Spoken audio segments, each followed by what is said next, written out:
Koalisi Selamatkan Lembah Griminawa kembali melakukan aksi untuk mendesak Bupati Jayapura segera melakukan pencabutan izin perusahaan sawit PT Permata Nusa Mandiri (PNM). Mereka menolak keberadaan perkebunan kelapa sawit di wilayah Lembah Griminawa yang mengambil tanah dan hutan adat mereka seluas 30.090 hektar di 6 distrik.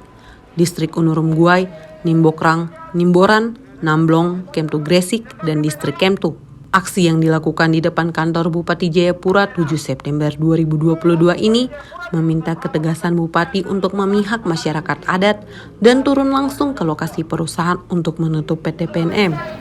Sebelumnya Bupati Jayapura telah mengeluarkan surat pemberhentian sementara kegiatan operasi perusahaan dan izin pelepasan kawasan hutan bagi PT PNM yang telah dicabut melalui instruksi Presiden pada 6 Januari 2022. Namun perusahaan tidak patuhi dan masih tetap beroperasi hingga saat ini. Masih ada coklat, masih ada sabun, masih ada kopi. Kelapa sawit kami tidak mau. Kami tidak mau. Jangan rusak tanah kami. Anak cucu kami nanti kemana? Hah? Hari ini kami tunggu Bapak Bupati. Masyarakat meminta Bupati untuk menemui mereka dan memberikan ketegasan pencabutan izin PT PNM.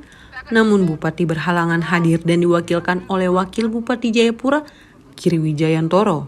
Di hadapan aksi, Wijayantoro menyatakan izin lokasi yang dikeluarkan Pemkab Jayapura telah habis masa berlakunya dan tidak diperpanjang. Sehingga tidak boleh ada aktivitas yang dilakukan oleh PT PNM di atas lokasi hingga ada hasil evaluasi tim kajian. Saat ini Pemkab Jayapura bersama Pemprov Papua sedang berkoordinasi dengan Kementerian Lingkungan Hidup terkait izin pelepasan kawasan hutan, IPKH, dan HGU untuk meninjau kembali dengan melihat pemetaan wilayah adat.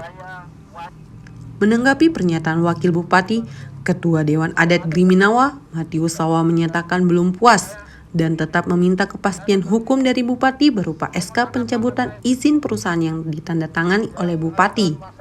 Surat yang nanti dikeluarkan oleh Bupati, ditandatangani oleh Bupati tentang pencabutan izin usaha itu yang penting. Bukan hanya asal-asal kita datang capek-capek terus pulang, tidak. Kami minta supaya pemerintah daerah dalam hal ini Bupati betul-betul besok kami masa turun kembali itu harus cabut dan pegang hasilnya untuk pulang. Selain itu, Koordinator Aksi Justus Yekus Samon mengatakan akan memastikan apa yang disampaikan oleh Wakil Bupati bahwa perusahaan tidak boleh melakukan operasi pada besok hari dan meminta aparat keamanan untuk menindak apabila perusahaan terus beroperasi. Kami juga minta kepada pemerintah tidak hanya sekedar wacana tapi harus memerintah aparat keamanan TNI Polri harus digerakkan karena perusahaan ini telah melanggar di mana dia tidak mematuhi apa yang sudah disampaikan oleh pemerintah, Presiden, kemudian juga Bupati Jayapura ya. Sementara itu, Direktur Lembaga Bantuan Hukum Papua, Emmanuel Gobais selaku pendamping hukum masyarakat adat Griminawa, menyatakan dengan telah dikeluarkan aturan pemberhentian aktivitas perusahaan dari Bupati Jayapura, maka apabila perusahaan tetap beroperasi, artinya itu operasi secara ilegal. Untuk itu, Gobais mendesak agar pemerintah Kabupaten Jayapura segera membuat surat untuk menegur dan memberhentikan aktivitas perusahaan tersebut.